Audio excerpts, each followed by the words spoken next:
right. Well, good morning, good afternoon, everyone, and welcome to today's Exploring by the Seat of Your Pants event.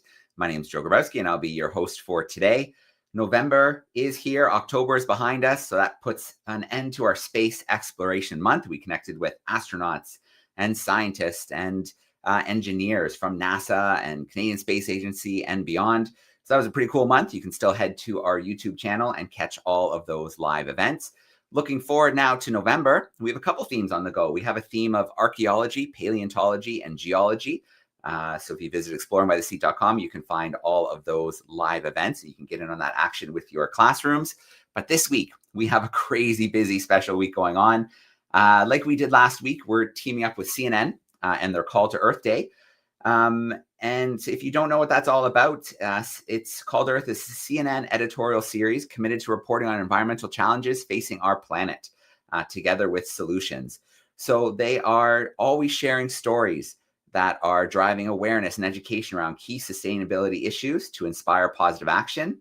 The November 6th this year is the official Call to Earth Day, but we thought, you know what, there's so many cool scientists, explorers, conservationists, adventurers, that we'd share their stories all week long. And so that's what we're doing. If you visit our website, you can find that series coming up. We had our first event just this morning with Mark Evans, who's preparing to kayak the entire coast of Oman to raise awareness for issues around our oceans and hopefully inspire a new generation of ocean stewards. And actually, we're going to continue that ocean theme right now with our next event. So joining us today will be Pippa Ehrlich, an Oscar and BAFTA-winning filmmaker and journalist, celebrated for her powerful conservation storytelling. She co-directed My Octopus Teacher, My Mercury, and most recently directed Pangolin, Kulu's story. It's on Netflix right now. She's a member of Sea Change Project and advisor to Netflix Sustainability. She's earned over 20 international awards, including the National Geographic Wayfinder Award. So her background in environmental journalism and freediving informs her deeply immersive approach to filmmaking. So I'm going to reach backstage. We'll see if Pippa's there. Here we go. Hey, Pippa, how are you? I'm good. Thanks for having me. Yeah, of course. It's great to have you with us today. We've got classrooms in Canada and the US tuning in with us. So I want to give a shout out to them and remind them to use the chat sidebar to send us in some questions for when the time comes. And today we're going to talk about kelp forests. I was in Hans Bay area not too long ago, doing some free diving there, and it was awesome. It is such a cool ecosystem. So we're excited to talk a bit about that today. Amazing. Thank you for having me. Excellent. Well, I'm going to let you take over for a bit. I know you have a little presentation, and then we're going to turn the classrooms loose. Cool. Thank you. Excellent. So before I get into the presentation, today I'm not going to be speaking too much about filmmaking, but I really want to talk about the thing that got me into making films, and that was my absolute love for the underwater world. So before we go underwater, I just want to show you guys some of the things that you need to explore my favorite environment, which is kelp forests. So the first thing you're going to need is a mask and snorkel so that you can see underwater and also breathe on the surface. You got to put this guy in your mouth like this. And then you can breathe at the surface. You need some diving fins so that you can get yourself onto the bottom and control yourself when you're underwater, control your body. Especially when you're diving in Cape Town, and in many places in Canada and America as well, the water's really, really cold. So you need a hood to keep your ears warm and to keep your head warm, because a lot of the heat that you leave from your body leaves from the top of your head. Then you need to put some weight around your waist, because as you know, human bodies are buoyant, so they kind of float on the surface. But if you put a weight belt on, then that allows you to get down really easily. And it means that you can just take one big breath and you can keep all of that air in your lungs and just kind of sink down gently. And for me, one of the most important things to always have underwater is this guy. This is a little underwater camera, and many of the videos and footage that I'm going to show you in my presentation were taken on that little camera. Cool. So to get going, I want to tell you a little bit about the sea forests of the world, and especially the sea forest that's the most important to me. So I work for an organization called the Sea Change Project, and we are dedicated to storytelling. And we tell stories that are all about connecting people to nature and also promoting the kind of long-term protection of our kelp forests, which is the Great African Sea Forest, and also kelp forests all over the world.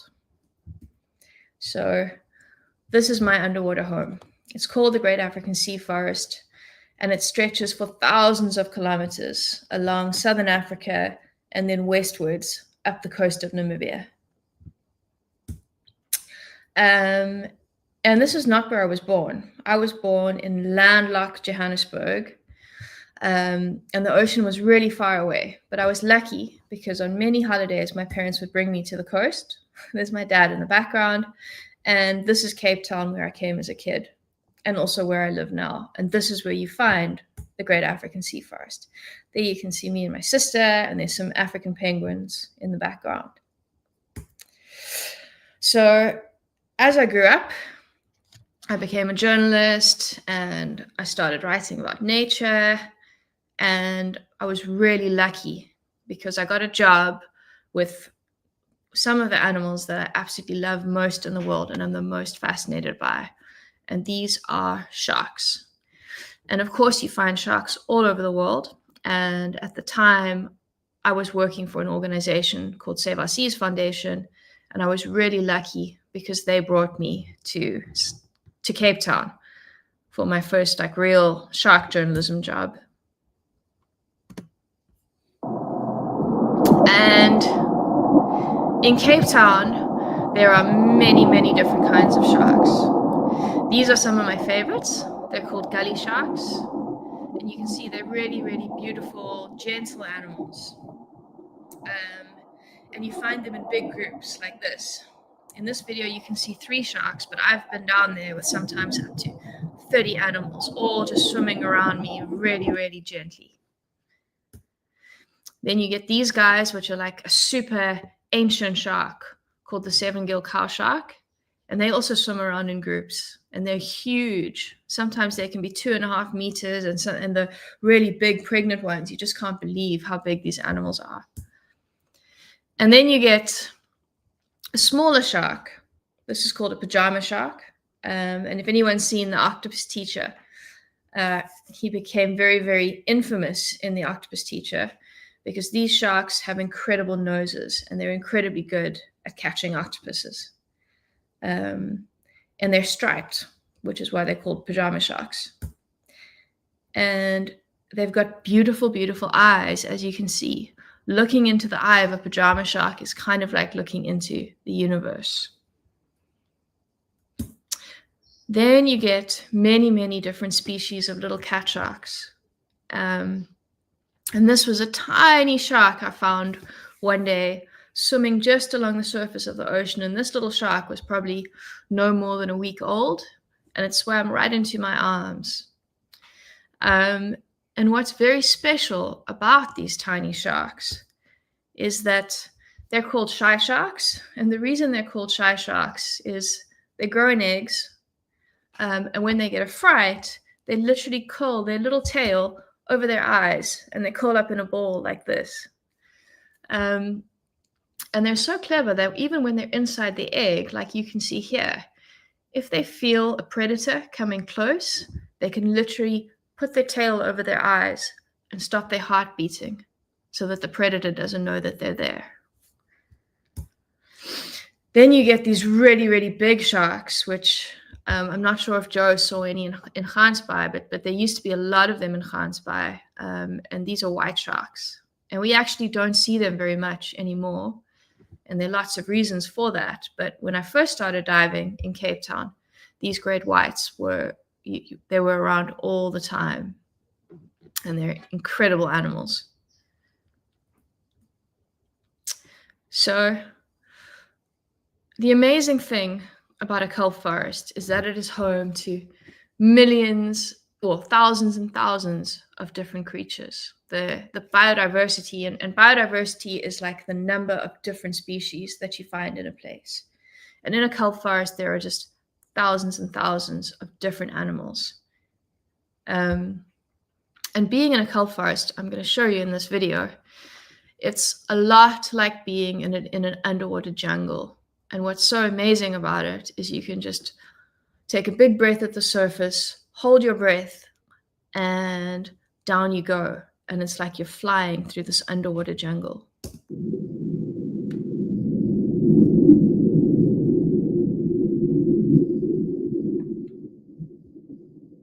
And you're down there with all of these amazing animals, fish and stingrays and sharks and octopuses and cuttlefishes, and so many things are hiding in the kelp that you can't even see. So there are, I'm going to go into it just now, but there are many different kinds of, so kelp is an algae, so it's kind of like a plant, but not really. And South Africa's kelp forest includes many different kinds of algae, but the most common one, which makes up the main structure of our kelp forest, is called Eclonia, or bamboo kelp. And as you can see, it really does look like an underwater kelp forest. And they call it the world's only floating kelp forest. And that's because it's the only place where you find this kind of kelp, which is hollow on the inside, which allows the pieces of kelp to float dead upright like that. And I'll show you. So this is a kelp bulb. And what happens is this guy floats at the surface. This is called the blade of the kelp. And you'll have lots of leaves attached to the blade. And as you can see, inside the kelp, it's completely hollow. And that's what allows it to kind of hold itself up and make these very, very straight lines underwater. So, as I said, the kelp forest is home to thousands of different animals. We're doing a project at the moment called 1001 Kelp Forest Species, and we plan to catalog 1001 animals and plants. And we thought it would take us a really, really long time, but we are currently 3 years into the project, and we've already cataloged more than 1,300 species. So these environments are really, really rich in biodiversity. And one of the animals that I know best after the sharks. So first I was really interested in sharks, and the next animal that I got really, really interested in was an octopus. And it's not easy to find octopuses. So the first thing that I had to learn when I wanted to kind of get to know these creatures was to figure out how to find them. And as you can see from this picture, they are really, really cryptic. So when you're looking for octopuses, you have to kind of get your eye in, because they really do just blend into the environment around them. They can change the color of their skin. They can change the texture of their skin. And you have to learn to start looking for kind of the shape of their eyes, and then also the shape of their suckers. And maybe some of you guys have figured out where this octopus is, but I'm going to show you now. There she is. And there's another one, and you can just see how incredibly clever they are at blending into the world around them. There's the octopus. So for me, what I found over time is that the best way of finding these animals is actually by looking through their trash. So when you're swimming around in the kelp forest and you're looking for octopuses, you'll start to notice there are these little kind of piles or collections of shells like this one. And you can go down, look around these shells, and you'll find different species. Some of them will be abalone shells like this. Some of them will be like clam shells like Venus verrucosa. There might be razor clams, all kinds of different things that octopuses eat. And then you might pick up one of those shells and hold them up to the light, like you can see in this picture. And when you see that little hole where the light is shining through, that's when you know, wow, this has been eaten by an octopus. And then if you go down again and you look around, you're likely to find the octopus's den very close by. There's the hole that the octopus makes. So I ended up making a film about the octopus, and it did really well. It went out on Netflix. And at the end of the film, we know that the octopus had babies. She mated. She laid her eggs. She had babies, but we never saw those eggs because she was way in the back of the den. So many years later, after the film had gone out, I was super excited because I found this octopus, and as you can see, it's so special. This is a very, very rare thing to see. And here you see a female octopus curled around her little clutch of eggs. And there are hundreds of thousands of eggs in there. And if you look carefully, I'll show you on the next picture, you can see their little eyes. And it's quite incredible what octopuses do. They mate, and then they stop eating, and they climb inside their den, and all they do for months is look after these little baby octopuses. And they blow air onto them, and they protect them from predators. And hundreds of thousands of these eggs hatch, and only a tiny handful will actually grow up and become big octopuses, like this mother octopus. So this is another animal that I really love in the kelp forest. And it's an animal that is super, super clever. It eats sharks, like the shy sharks that I showed you in some of the images before. And it also eats octopuses. And maybe you guys have guessed what it is, but I'm going to show you.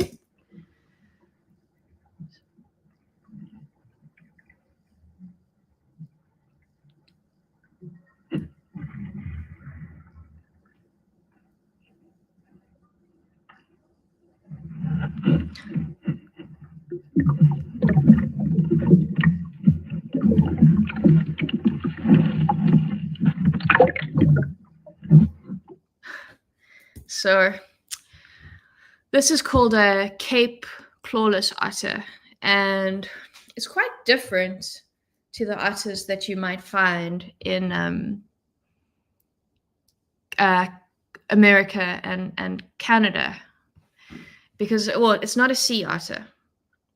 This is an otter that actually lives in river systems, and it lives right in the middle of Africa, far, far away from the sea. But in Cape Town, these guys have really adapted themselves to living with the ocean and learning to catch prey in the ocean, and really making their world right on the doorstep of the sea, but also knowing how to exist in rivers at the same time. So kelp forests are really, really important. For me, the thing that makes them the most important is that they provide a home to these thousands and thousands of animals. That's the most important thing. And I've just shown you a tiny handful of the creatures that you find in the kelp forest. Kelp is also important for producing oxygen for us to breathe. And I think another thing that's really important, especially at the moment when we look at climate change and we look at how our oceans are changing and how storms are becoming more and more violent, kelp forests actually break the swell and the waves as they come to the coast, and they protect all of our beaches and our coastal areas from big coastal storms. They're also a really, really important resource for humans. There are businesses that come around, they're a nursery area. So kelp forests are a really important place for baby animals to grow up. And that means that fish and other creatures can grow up, leave the kelp forest, and then they can become food and things that fishermen can catch. Kelp forests are also amazing for ecotourism. And another thing that makes South Africa's kelp forest especially important is because human beings have lived on this coastline for more than 100,000 years. And to put that in perspective, if you think about it, we only kind of left Africa about 40,000 years ago. So kelp forests, so people have lived here with the kelp forest really since the beginning of time. So the next thing that's really important to know about kelp forests is that they cover about 25%, close to 30% of our global coastlines. So I know you guys are in Canada and America, and if you have a look at this map, you can see how much of your country's coastal areas are actually inhabited by kelp forest. And these are just like beautiful, magical ecosystems. And I've been really lucky because I've actually been able to visit the kelp forests in California. And these kelp forests are very different to ours. They're made of these giant floating kind of bamboo it's called giant kelp fronds, and they grow really, really fast. And they're like these giant feathers that wave around in the sea. And again, there are thousands of animals living there, like these sea lions. This is me diving at Catalina Island in the kelp forest. And this is an amazing animal, which I didn't even know existed. But it's called a giant black bass. And it's really big. You can see it's almost the same size as me. And they're very, very rare animals. But there have been all kinds of programs to kind of bring them back. I think they've been very, very endangered for a long time, but work is being done to protect them. And again, just incredibly full of life, beautiful, but completely different to South Africa's kelp forest. And I hope one day that I'll be able to visit every kelp forest in the world. But the other one that I've been to is in South America, in the Atacama Desert. And this is a place called Ilha de Chañarel. It's you have to drive about 8 hours north of Santiago.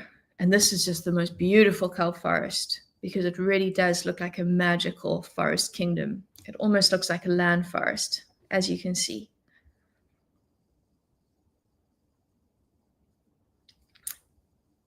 And this kelp forest is exceptionally beautiful, but it's also in huge trouble. And what you're seeing here is this guy is going down with a crowbar and he's actually pulling the kelp up from its holdfast. So that orange thing that you see at the bottom of the kelp tree is kind of like its root system. And that's how it holds onto the rocks. But what's happening in Chile is the kelp is very, very valuable. It's used in products all over the world, mostly in cosmetic products.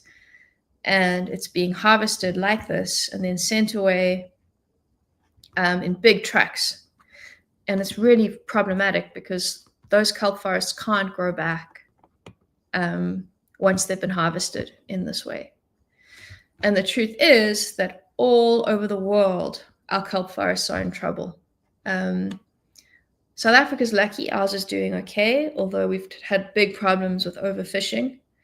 But in places like California, in places like Australia, because of climate change, because of warm ocean currents moving into places that they wouldn't normally be, and the relationships between different animals becoming disrupted, some of those kelp forests have disappeared completely, and others have disappeared by sometimes like 80%. So these are really important ecosystems, and I'm really interested in talking to you guys about how we can protect them and explore them. Thank you. All right, excellent. I'm going to take the presentation backstage. Pippa, thank you so much for that great presentation. I absolutely love diving in kelp forests. I had a great time at Hansby. I did not see any great whites because, as you know, even around Cape Town as well, they're more or less gone. Variety of reasons, predation, overfishing, but it's a place like Hans Bay where they were saying maybe 14 a day down to a handful a year, 4 or 5 over the course of the year is quite a big change in the ocean. It's a big change. And that kind of thing is happening everywhere. Yeah. Yeah. We did a live dive. So I was able to broadcast it live to classrooms with bronze whalers, which was pretty cool. Oh, that's cool. How cool.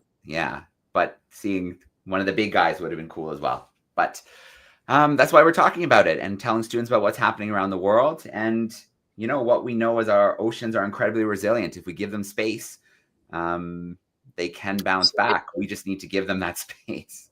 And I think that's especially true of kelp forests. And that's what we've kind of seen in parts of California. It was a big thing in the Oceans film that David Attenborough did recently. Yeah. All right. Yeah. Well, I say we get into some Q&A action. If you're tuning in via YouTube, don't be shy to use the chat sidebar. Send us in some questions from your students, and we will work them in. I'm going to start with the first question here from backstage, and that is about just the free diving in general. So how long can you hold your breath, and when did you first start? So I started in my early 20s. I started off scuba diving, and then I got interested in free diving, and I just loved it. And I can hold my breath not for that long. You'd be surprised. I mean, especially when you're filming, you don't actually want to go too deep because you need good light, and that's at the surface. But a really long dive would be about 2 minutes underwater. On land, I can hold my breath for much longer. All right. It is much easier when you're static and you're not doing as much, but when you're moving, over 2 minutes is pretty good. Okay, well, we have a classroom backstage, and they are joining us from, I want to make sure I get it right, San Antonio, Texas, some 4th graders. They're hanging out in their theater, so I'm going to bring them in here. Hey, 4th graders, how we doing? Hi. Hi, guys. All right. We would love some ocean, some kelp, some filmmaking questions. What do you got? So we live in San Antonio, and we're not near the ocean, so how can we help? Okay, that is a great question. I think the first thing you can do is just think about what you want to know about the ocean. Because the first thing you got to know is that everybody's connected to the ocean, even if you don't live close by. And everything that you do in San Antonio affects the environment around you. And that comes down to like how much plastic you use, kind of how much carbon you put into the atmosphere. But I also think that the most important thing that we can do is just to be connected to nature. And even if you can't be connected to a kelp forest or the ocean, just getting to know the natural environment around you and having a relationship with it is really important. What kind of animals do you have close to you in San Antonio? What do we have? Fox, I think. Deer. A lot of deer. Wow. Bunnies, I see bunny. Cats. Stray cats. Possum. Yeah. Oh, Cats? Possum. Coyotes. Awesome. Wow. Coyotes and hawks. Mm-hmm. Very cool. Armadillo. Armadillos. I would love to see an armadillo. I've never seen one. Very cool. What do you think, 4th graders? You have another question there for us? What do we got? Yeah. Alex, come on up. Hi. What's the most exotic animal you've seen in the kelp forest so far? Wow. The most exotic. I should have a picture of something to show you. So I don't know about exotic, but there's this little animal called a tuberculate cuttlefish. It's kind of a cousin of the octopus. And it's really small. When they're babies, they're like this big. And then when they're fully grown, they're like this big. But that's one of the cleverest animals I've ever come across. It's just an amazing creature. It knows, when it's a baby, it knows how to change the shape of its body and the color of its body so that it looks like a snail. Sometimes it can like completely transform so that it looks like a little fish. When it gets a fright, it squirts ink, and the ink kind of comes out in these perfect cuttlefish-shaped blobs. So that if you're a predator, you just see these little blobs in the water, and you don't realize that the cuttlefish has escaped, and you're just looking at these blobs of ink. So that's a really cool animal. And the reason it's called tuberculate is a spike, and it can make spikes all over its body, like a hedgehog. Pretty cool. Yeah. I'm wondering, that line on the stairs, is that questions? Yes. Okay. Yes. Let's grab 2 more and then I'll visit YouTube, but we will come back to your crew because we want to get some more questions. Hi, my name's Sophie. Have you ever, so when you, since you co-directed Kulu's journey, did you ever get to hold Kulu? I did get to hold Kulu. He did not like to be held, but yeah, I did. Some pangolins really like being held, and they'll like cuddle up to you like this. Kulu was a very independent pangolin, but I spent a lot of time with him. He was a special guy. Yeah, thank you. All right, let's grab 1 more and then we'll take a little break and go to YouTube. But we will come back, I promise. How many sea creatures have you seen in the ocean? Wow. Oh, that's a hard question. More than 1,000, probably thousands and thousands. And I'm lucky. I've been to different parts of the ocean, so I've seen whales, I've seen dolphins, I've seen rays, octopuses, all different kinds of fish all over the place. Manta rays, those are incredible animals. The ocean is so full of life, like hundreds of different kinds of jellyfishes. Yeah, it's really amazing. All right. These are great questions to start from our Texas crew. We are going to come back, I promise. A few from YouTube. I've got a classroom in Toronto that wants to know about if you approach things differently between making a film on land or being in the water. That's a great question. That's a really great question. So I think the first thing you've got to understand about land creatures versus underwater creatures. Are you still there, Joe? Oh, I am. I just made you full screen. Okay, cool. So on land, animals have evolved with us. So they have some sense of who we are and what we do. So some creatures, like crocodiles, actually kind of are used to eating humans. So they see us as prey. So you got to be really careful. And maybe the same would be true of a lion in some places, although very, very rarely. But most creatures on land are actually very scared of us because humans have been hunters for, 100, 200,000 years. So it can be quite difficult to approach land creatures. But underwater, most animals have never seen a human before, and they don't have a clue what we are.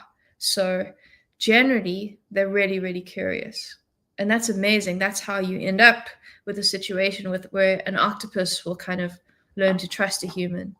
And that's why it's easier to get close to animals like whales and sharks and different kinds of fishes, because even though they could swim away really, really quickly if they wanted to, because they're much faster in the water than we are, they're not scared of us, so they're curious. But even so, there are things you have to learn about how you move underwater, like kicking your fins very, very gently and not splashing on the surface, because that scares things. Underwater, every time you kick your fins or move your arms, you create pressure waves that move through the ocean. And some animals can feel that. I mean, sharks especially. Sharks can feel pressure waves from so far away. Sharks can feel the beat of your heart through the water. So making films underwater with animals is all about being very, very calm and gentle and moving slowly. All right. I'm so glad you said that, because people always ask me, what's it like diving? And I always say something similar. On land, there's a rabbit, but it's the back end of the rabbit running away. There's a deer. There's a bird. You're lucky if they stick around. But underwater, you're just surrounded by life, especially if you're calm. Yeah, you Exactly. just can't beat that. It's amazing. It's so cool. Yeah. It's so cool. Okay, so I've got a classroom here in Illinois. Mm-hmm. And oops, I just lost their question. Let me fix that. Okay, so a 6th grade class joining us in Illinois. And they're curious about if you have any other projects on the go that you can talk about. Yes. So the first thing is I work with Sea Change, and we've always got loads of projects on the go. One of them is the scientific project I told you about, which is being run by Dr. Janis Landskov, who's a friend of mine. And we're making this incredible app with thousands of seafarer species on the app, which will be available quite soon. I'm working on a podcast called Back to the Water. You can find the first episode online now. And then I'm making a film, which is about a really good friend of mine. And it's about how her relationship with the kelp forest actually changed her relationship with her culture, because she's an isiXhosa person, and also changed her relationship with music because she's an incredible musician. So it's quite different to some of the other films I've made because it doesn't involve animals. Very cool. Yeah. They have a follow-up, and it is about kelp farming. How do you feel about that? Do you think it can be sustainable? I think kelp farming could be incredible. I think it's a really, really powerful thing, but I think you just got to look at how it's being done. I think what's really important is to work with a species of kelp that would be in that area already. So obviously giant kelp is incredible because it grows really quickly, but I think it's not a good idea to take giant kelp from North America, for example, and start planting it in Namibia, where it doesn't grow in that volume naturally, because I think it could take over, and then you're going to end up messing with indigenous ecosystems. Okay. I'm going to put a pin in the YouTube questions for the moment, and we'll go back to our crew hanging out in Texas, because I know, and that line maybe even gotten bigger since we were there last. So we want to get through a few more of those. Cool. Oh, can you grab the mic for me? I think it's still on mute.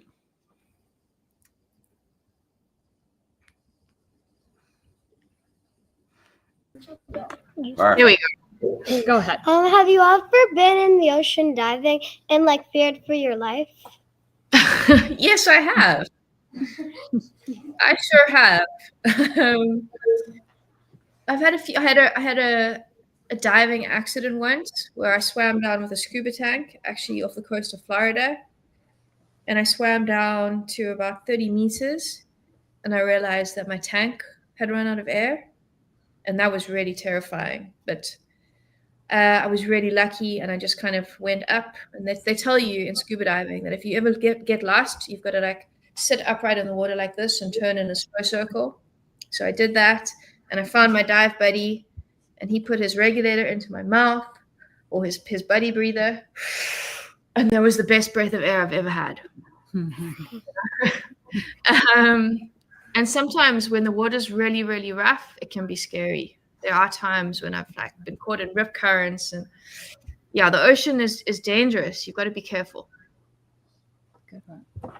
Yeah. What's the hardest octopus to find?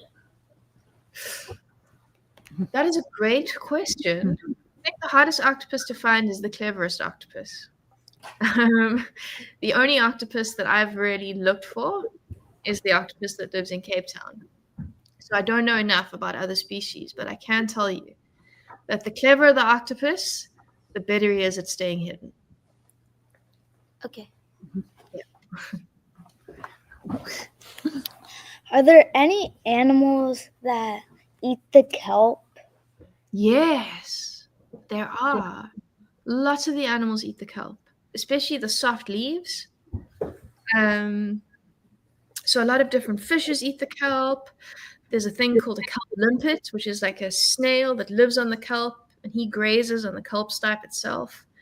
And then the most incredible thing that happens is in big storms, the kelp gets broken off and washed onto the shore. And after the storm, you will find thousands and thousands and thousands, probably millions of creatures called isopods and amphipods, Have you guys ever heard of beach hoppers? Yeah.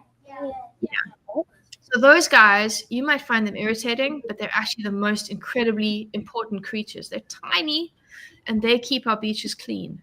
They devour the kelp that's been washed up, and they're really, really important for our shoreline.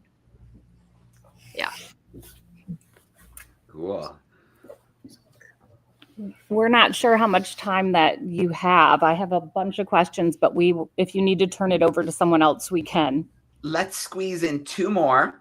I'll take 1 more from YouTube, but then we do have to run because we have another event coming up. So like, what animal was like the most scared of like you or like any of your diving buddies? Underwater. Yeah.